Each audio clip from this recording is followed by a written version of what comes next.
네, 길을 아는 것과 그 길을 걷는 것은 다르다. 네, 작두신당의 정정은입니다. 요즘 이렇게 여러분들의 어떤 추천이나 이런 얘기들이 들어오다 보니까 제가 책을 이렇게 조금 추천을 하게 되었습니다. 좋은 책들이 참 많은데 그 중에 가장 쉽게 이해하기 쉽게 여러분들에게 좀 빨리 부자가 되는 길을 일러주는 하나의 책을 참 만났습니다. 어떻게 보면 저도 이 책을 만났을 때 참 보물 같다라고 생각하고 이 책을 읽어봤고, 지금 저도 이 책을 해빙을 뜻하고 있습니다. 이게 더 해빙이라는 책입니다. 지금 요 해빙이라는 책을 제가 소개를 해드릴 때는 그냥 보면은 요거는 이제 자기계발서 같고, 또 정확히 다시 한번 돌아보면 운명학 같고, 이렇게 보면 될 것 같습니다. 왜 그러냐면 자기계발이라는 것은 어떻게 보면은 당신이 이런 노력을 해라, 당신이 이렇게 바뀐다, 막연한 얘기를 제시를 했고, 지금 현재 이렇게 이 해빙을 얘기를 하신 이서윤 작가님은 현재 이분은 우리가 얘기하는 뭐 명리를 공부한다든지 아니면은 뭐 서양 철학을 공부한다든지 자미두수, 우리가 별자리, 또 서양의 어떤 이런 명상, 이런 공부들을 전부 다 마치신 분인 것 같습니다. 그러다 보니까 저희들이 얘기하는 것처럼 제자들이 하는 어떤 이런 보이지 않는 세계도 접해본 것 같고, 그러면서도 여의들이 공부해야 되는 모든 지식의 공부들을 다 끝내신 분인 것 같습니다. 그러다 보니까 일반인들이 그렇게 거부 반응을 느끼지 않게 쉽게 이렇게 설명을 해주시는 분인 것 같습니다. 우리가 왜 그러냐면 늘 제가 얘기해 드렸던 것처럼 자신의 사주를 알아야 된다, 오행을 알아야 된다, 늘 이렇게 말씀을 드렸을 것 같습니다. 왜 그러냐면 사주를 안다라고 해서 그 사람이 우리 같은 제자가 되는 것은 절대 아니다. 지금 이서윤 작가 같은 경우에 말씀하신 게 그런 게 있습니다. 이 집안의 할머니는 우리가 포목점을 했다, 큰 사업을 했다. 지금으로 보면 할머니가 꽤 큰 성품을 가지신 분인 것 같아요. 그런데 그 할머니는 여러 사람을 이렇게 만나시다 보니 자연히 사람의 관상을 보게 되었고 사람을 알게 되었던 거죠.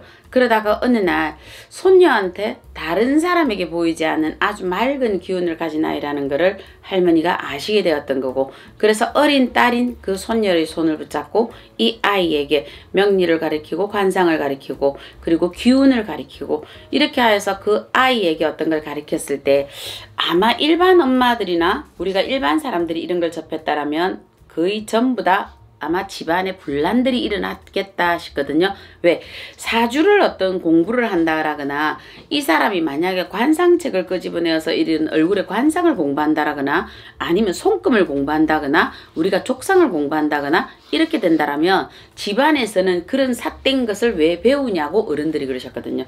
그거는 우리가 쓸데없는 것을 배우지 말아라고 어른들이 권하셨을 겁니다. 그런데 이 집의 어른들은 어떻게 보면 앞으로 너희들이 보는 세상은 사람을 저절로 알아내야 되는 세상은 너희들이 도래를 했다. 그렇게 되면 너희들 스스로가 이건 알아야 된다라고 이 할머니는 이 손녀에게 그 길을 열으신 것 같다라고 보시거든요. 그런데 요 이서윤 작가님 같은 경우에는 본인 자체의 기질이나 이런 것들이 소수의 사람이 아니라 다수의 사람을 이렇게 컨트롤할 수 있는 아주 큰 기운을 가진 그런 분인 것 같습니다. 그러다 보니까 본인의 공부는 끝이 없어서 내가 어떻게 보면 전 세계의 많은 영성인자들과 그들과 같이 이렇게 끊임없는 어떤 공부들을 하시지 않았나. 그래서 지금도 내가 명상의 공부를 하시면서 본인 스스로가 이렇게 이런 공부들을 스스로 독대하고 스스로를 돌아보고 이렇게 하시는 것 같습니다. 그래서 이 책을 보시게 되면 내가 어떤 본인의 주어진, 제가 누누이 했던 얘기들처럼 본인의 주어진 사주라는 것은 그렇게 중요하지 않습니다. 단지 본인이 이걸 어떻게 내가 나의 사주를 알아서 본인이 깨어내느냐, 이게 가장 관점일 겁니다 라고 얘기했듯이, 물론 그렇습니다. 사람이 성격은 절대 못 바꿉니다. 물론 우리가 그 사람은 천성이라 그랬습니다. 하늘이 그 성격을 내려보냈다. 그러나 그 사람의 성품은 바꿀 수 있습니다. 성격은 타고났겠지만 그 사람이 살아가면서 그 사람이 자기 자신을 위해 조금씩 변화하고 노력했을 때, 자기 개발을 하였을 때 그 사람의 성품은 바뀌어 가더라. 그러면 그 사람의 어떤 모난 성격들도 둥글둥글하게 변해서 가더라 이러거든요. 사주가 이렇게 주어졌다 하여도 여기에 이 해빙이라는 책에서는 주어진 게 그렇습니다. 내가 사주에 오행으로 우리가 토가 많다 해서 너는 이렇게 흙이 많으니까 평생을 덮여 살아라가 아니라, 이런 사주가 있으니까 당신은 이걸 보완하십시오. 금의 사주가 많으니까 당신은 날카로울 수 있으니까 이렇게 또 보완하십시오. 그래서 이분이 하시는 제시하는 얘기는 그렇습니다. 해빙, 이 뜻은 있음을 감사해라. 있다. 가지고 있다. 지금 현재 있는 것. 영어로 찾아보면 해석이 대충 이렇게 된다고 보시면 됩니다. 그러면 지금 이 책에서 전하고자 하는 메시지는 우리는 100만 원을 벌면 200만 원을 부러워하고 200만 원을 벌면 400만 원을 가진 사람을 부러워합니다. 작은 차를 타면 중형차가 부럽고 중형차를 타면 대형차가 부러운 것처럼, 그러나 이 책에서 전하는 메시지는 작은 차라도 있음에 감사하시면 되질 않겠는가. 우리는 지금 무엇을 심게 간절히 요구할 때 기원을 하지 말고 간구히 간청하지 말고 우리는 그분들께 이렇게 제가 있음으로 감사합니다. 제가 이 땅에 존재하는 것만으로도 감사합니다. 그리고 제가 지금 이렇게 작은 집이라도 있는 것에 감사합니다. 제가 이번 달에 월세라도 내어서 이렇게 유지하여 우리 가족들이 삼시세때 같이 밥을 먹을 수 있음에 감사합니다. 우리가 그렇게 감사의 기도를 올릴 때 신은 우리를 되돌아보시게 될 거고, 당신의 모든 운명은 하늘이 부여하신 대로 70%는 모든 사람은 부자로 태어났습니다 라고 얘기를 합니다. 이 해빙이라는 책에서는요. 그러면 부자가 분명한데 왜 당신들은 부자가 되지를 못합니까? 라고 하거든요. 그러면 여기 이 책에서 전하는 메시지가 본인들이 한 번 읽고 두 번 읽고 그냥 넘어가지 말으시고요. 단단히 다시 한번 읽어서 접해보세요. 218페이지를 보면 해빙 노트라고 되어 있을 겁니다. 그래서 이 사람들이, 내가 어떻게 보면은 사람들은 이 책을 한 권 읽고 그냥 탁 덮어버리실 겁니다. 모든 책들이 자기계발서가 그렇게 되어 있습니다. 내가 물론 그 책을 읽는 그 순간에 3일 정도는 됩니다. 나는 할 수 있어. 나는 된다. 나는 무조건 되게 돼 있어. 딱 됩니다. 그런데 길게 가면 21일, 짧게 가면 3일이면 흐지부지 이렇게 구렁이 담 넘어가듯이 우리는 모든 것에 그 뜻을 상실해 갑니다. 218페이지 해빙 노트에 대해서 말씀을 드리는 거는, 이 노트에서는 뭐냐, 작은 거든 큰 거든 본인이 오늘 있었던 일에 대해서 내가 한 줄이라도 좋다. 본인이 그 느낀 점을 적어봐라. 그리고 본인이 내가 만약에 그 사람들을 대신하여서 밥값을 내었던 차값을 내었다라면 나는 오늘 즐겁게 돈을 쓸 수 있었던 것에 대해서 정말 감사합니다라고 노트에 적어봐라. 그래서 본인들의 그렇게 기운에 자꾸 좋은 파동들을 보내어봐라. 그러면 해빙의 그 뜻에 따라서 당신은 좋은 기운으로 당신은 충분히 부자가 될 수 있습니다 라는 얘기를 합니다. 분명히 살아가다 보면 우리는 그렇습니다. 살아가다 보면 지축이 흔들릴 때가 있고 살아가다 보면 비도 올 때가 분명한 거는 있습니다. 그런데 그럴 때마다 우리는 아이들처럼 넘어진 그 자리에 주저앉아서 우리는 울 수만은 없다 이래 봅니다. 세상이 돈이 전부는 아닙니다만은 부자로서 살아가면서 불편한 것보다 가난해서 살아야 되는 불편함이 많기 때문에 이 해빙을 권해드리는 겁니다. 이 책을 보라고 했던 것은 우리의 지식이 부족해서가 아니라 우리가 깜빡 잊어버렸던, 깜빡 놓쳤던 것들을 여기에 모두 이렇게 아주 간결하게 잘 찝어서 집필을 해 놓았더라고요. 그러면 요 두 분의 공동작품이었어요. 홍주연 작가, 이분은 이제 기자님이셨는데 이분이 열심히 이렇게 이서윤 작가하고 같이 서로 얘기를 하시면서 이 책이 우리나라부터 먼저 나온 게 아니고 외국에서부터 먼저 알려졌고, 그리고 이게 우리나라에서 이렇게 출간이 되었다고 합니다. 출간된 지는 얼마 되지 않았습니다. 그런데 출간된 거에 비해서는 굉장히 많이 사람들에게 알려져 있습니다.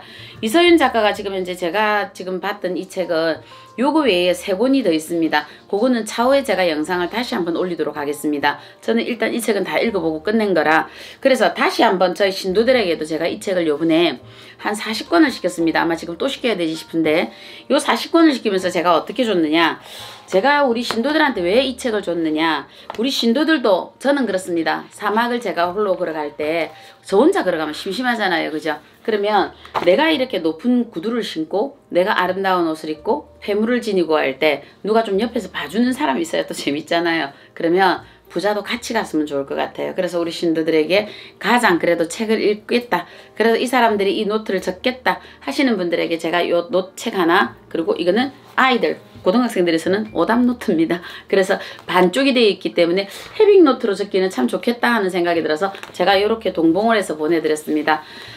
왜 포스트잇 하고 이렇게 같이 보내드렸냐면 좋은 글들이 이 책에는 참 많이 있습니다. 그러다 보니까 이렇게 좋은 내용들이 있는 거는 그냥 좀 넘어가지 말자 하는 게 또 저의 또 성격이라, 이렇게 되다 보면 또 우리가 줄을 꺼 놓고 표를 하고 이렇게 될 때가 있잖아요. 그죠? 그러면 본인들이 이런 걸 자꾸 보고 듣다 보면 우리가 큰 스님을 자주 만날 수 없고 우리가 목사님을 자주 만날 수 없고, 그렇다고 내가 자주 가는 만시님한테 자주 들을 수가 없잖아요. 그죠?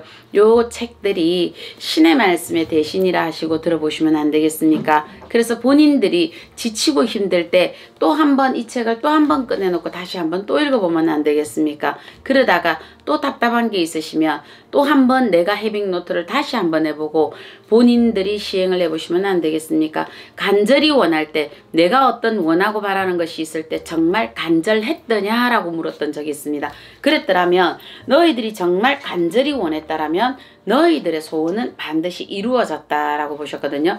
저는 이 노트를 적을 때 항상 책을 보는 습관이 그래요. 그냥 책을 놓고 이렇게 노트에 중요한 것들을 이렇게 적어다 놓습니다. 그래서 이 해빙을 보면서 또 적어놨던 이런 책들의 내용들이 있습니다. 물론 조목조목 좋은 내용들이 있었고 줄을 꺼놨고 이렇게 봤습니다. 제가 이 영상을 올리는 거는 물론 뭐 이선윤 작가님한테 허가는 받지는 않았습니다. 단지 개인적으로 너무 좋은 책들이라 앞으로 좋은 책들은 그분이 누구였든 저는 반드시 영상을 또 이렇게 계속 올릴 예정입니다. 그래서 저는 어느 한 개인이 아니라 다 같이 잘 살았으면 좋겠다. 그래서 지쳐있을 때 누군가 손잡아주는 사람이 없다면 요 책이라도 나를 손잡아줄 수 있습니다. 수많은 사람들이 보면 내가 많은 책에서 지식을 얻었다는 사람들이 의외로 또 많습니다. 그런데 나는 책을 읽은 만큼 읽었는데 나는 지금 모르겠다 하시는 분들은요, 본인들의 모든 것들이 방대하여서 지금 요 자리에서 고여서 습고 있다라고 보셔야 되는 거거든요. 요럴 때는 본인들이 그냥 명상을 하세요. 지금 내가 어떤 고집으로 무엇인가 썩어가고 있는 것은 아닌가라고 보시면 거기에서 내가 배웠던 지식이 터져나가면서 내가 지혜라는 것이 새로 들어오게 될 것입니다. 그러면 본인이 모든 공부들이나 운들이 저절로 돌아가게 되겠다 이래 보는 거거든요. 그래서 해빙이라는 이 책을 전부 다 본인들이 한번 읽어보시고, 저는 이 책을 하면서 해빙에서 나오는 게 이런 대목 중에 그런 게 있었거든요. 본인들이 좋은 지갑을 살 생각을 하지 말고 본인들이 그 지갑 안에 얼마만큼의 돈을 보유하는지를, 그게 본인의 원운이다 이래 보셨습니다. 우리가 어떻게 보면 요즘은 가까운 시대더라 체크카드 하나 들든지 아니면 크레디트 카드 하나만 들고 그냥 움직이거든요. 그런데 지갑에 돈이 없다라는 거는 나는 지금 가난하게 살 준비를 하고 있다는 이 말과 똑같지 않겠는가. 내가 만약에 지갑에 50만 원을 들고 있다. 내가 항상 50만 원 정도는 지갑에 떨어뜨리지 않는다. 그러면 이 사람은 항상 그게 50만 원의 나의 무게다. 나의 운의 무게다. 그런데 나는 또 1000만 원 정도가 내가 이렇게 넣어도 까딱없다. 요게 이 사람의 운의 무게다 하셨거든요. 그래서 저는 그때 이후로 제 지갑에는 기본으로 100만 원 이상은 무조건 넣자. 그래서 항상 100만 원 이상은 넣고 다닙니다. 왜? 그게 5만 원이든 만 원이든 언제든지 내가 그 돈은 쓸 수 있게끔 항상 보내자. 오늘 그 돈을 다 썼으면 내일 그 지갑에 다시 채우자. 그런데 정말 좋은 일이 많이 있었습니다. 이왕이면 제가 드리는 얘기는 같이 가자는 것입니다. 같이 열심히 해보셨으면 좋겠고요. 마지막으로 여기에 나오는 글귀 중에 그런 게 있습니다. 행운의 과학은 성공해서 행복하기보다 행복해서 성공하기를 가리킨다. 과학과 그리고 이론과 그리고 여러분이 얘기하는 미신 같지만 또 명리와 이런 것들을 적정하게 아주 잘 섞어서 맛있는 정말 반찬이 되듯 맛있는 영양 음식이 된 듯한 아주 기분 좋은 한 권의 책을 만났습니다. 즐겁게 보시고 이왕지사 부자 되는 거, 삼박하게 부자가 되고 이왕지사 부자 되는 거, 깨끗한 부자가 되어서 우리도 충족하게 한번 살아보자 싶은 마음에서 이 영상을 올렸습니다. 책 영상을 올려달라고 이렇게 많이 메일을 보내주셨던 여러 사람들의 어떤 여론에 따라서 이렇게 올려봤습니다. 이제 첫 시작입니다. 앞으로 자주 이렇게 책 영상으로 여러분들을 다시 한번 뵙기를 바라겠습니다. 네, 작두신당의 정정은이었습니다.